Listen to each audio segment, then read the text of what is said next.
Okay, this hole is where the rear light mast was mounted.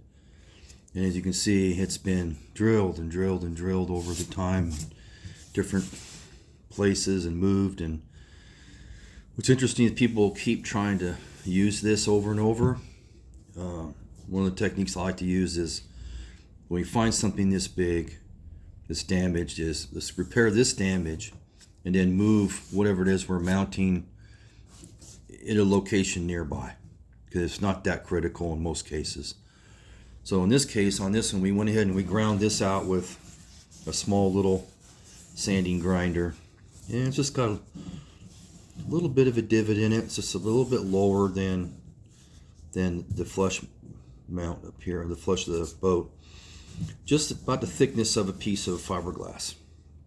Yeah, I'm going to get a lot of stuff about it, but this is going to get a piece of 1708, which is plenty strong to patch this hole.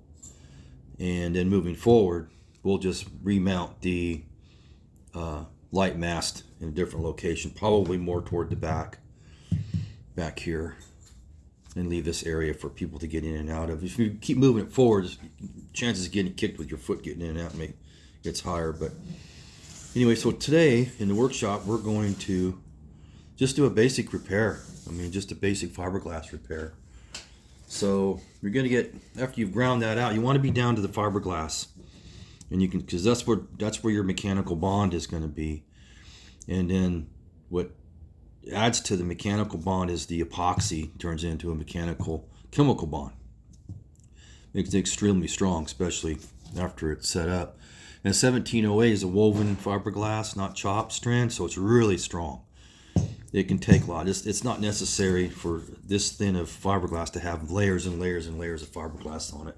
It's not a structural piece by any means. So after you've ground it out and you've gotten down to the raw fiberglass, you want to get some acetone and you want to clean this really good.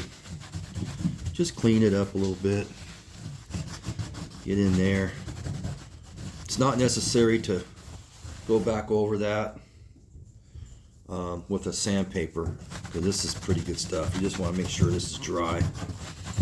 If there's any doubt that that's not dry, just take your heat gun and just heat it up a little bit.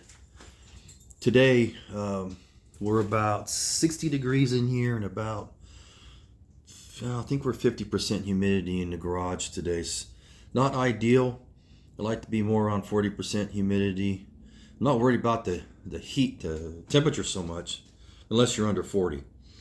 I've fiberglass stuff at 40 degrees and low humidity, and it works very, very well. I didn't have much trouble with it.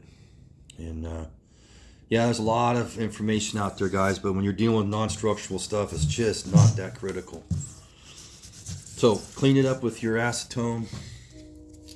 I'm not going to wear a mask today, guys, because it's not really that much. So I use Total Boat 2-to-1 epoxy. Total Boat. It's all I use. It's very good stuff. I wouldn't use anything else. I mean, you could. There's cheaper stuff out there, but when it comes to this, I try not to skimp. There's so many other areas if you really need to skimp, but I wouldn't skimp on your materials. You can skimp on some other things, guys, but just don't do it. So once you get a little good mix going, that's 2-to-1. That's 2 pumps of epoxy, 1 pump of my resin, and then 1 pump of the hardener. Chip brushes are cheap. Get you some chip brushes, guys. You get a bag of chip brushes for like hardly nothing, especially online. Go ahead and just put your little layer down on here.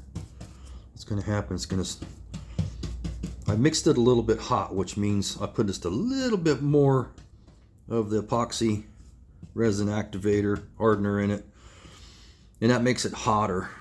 Just sets up faster. We're not really worried about, setting up. If this was really hot summer day, you can mix it down to where it's not so hot and it takes a little longer. So here's the piece I cut out. It doesn't have to be pretty. because you're gonna sand all this anyway. It's gonna be sand down. What you really want is you want to make sure that you're getting good penetration into this, and you're getting a good chemical bond.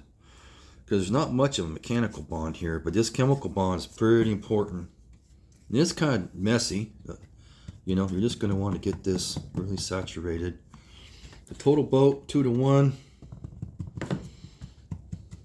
The 1708 just takes a little bit longer for it to soak in, but you can see it. See right here? Gents and ladies and gents, you can see it where it goes in. See how it's soaking up a little bit? Kind of want to get that. Some of the stuff you're using, some of the other resins out there, they'll change colors when it's soaked in. I've seen this, and kind of a nice feature, but if you've been doing it long enough to know, I would probably flip this over, and you can see that's where it should be coming through here. It's not. So you want to be careful, because yeah, this will stick because you went over the sides, but you want to make sure that you're getting this thing pretty well soaked. And you can use a roller to roll the air out of it. This thing's pretty soaked in. I'm probably not going to dirty a roller today, gents. I'm probably just going to throw this on and use my little trawler here. So you're just going to put that in there. And you can use your hands, that's fine, just something. There's really not much point in it, worrying about air too much. Now if you're doing something structural, you can use your roller. You guys can see the other video I have on the transom that I did. We spent a pretty good amount of time with the 1708 and the roller, getting the air out. That's definitely, if you're doing structural, you want to get that air out of there. And you can see I'm a little bit low on that hole, but that's okay, because you know what's going to go over that? We're going to be sanding this down, and we're going to be putting fairing material on this thing. And if you want, you can just kind of push it down just a little bit like that, because what happens is the hole is a little bit lower. You can use your fairing material over it, and then after you've sanded this and prepped it for that. So that's basically a hole patch, gents, right there. That's a hole patch. It's a pretty good size hole. If you got access, you can put another piece underneath. But again, guys, this is not a structural piece of the boat. This is more just cosmetic area of the boat. I mean, it's just not like this top section keeps the hull together, but the real structural piece of the boat is the beam of the boat itself, and the bottom of the hull up to the sides where the gunnels are. That's the strength of the boat. The rest of this stuff flexes a lot. It's just designed that way. These early really cheap fabbed fiberglass classic boats they weren't anything special, and they've taken a lot of beating over the years. So that is good enough. I'm not going to spend a lot of time with it. That's going to come out really nice. So that's the first round. Today we're going to finish up patching holes in the front. I got a few more holes in the front to do. Then this thing gets about 36 to 48 hours of cure time, which coincides pretty good for us because the weather's going to break a little bit, and we're going to be able to get it outside and sand. I wouldn't sand it in your garage unless you want to trash your garage. So if you can get it outside, you're going to be better off, and it makes a huge mess. But in the workshop today, guys, basic hole patch, non-structural, sand to cosmetic.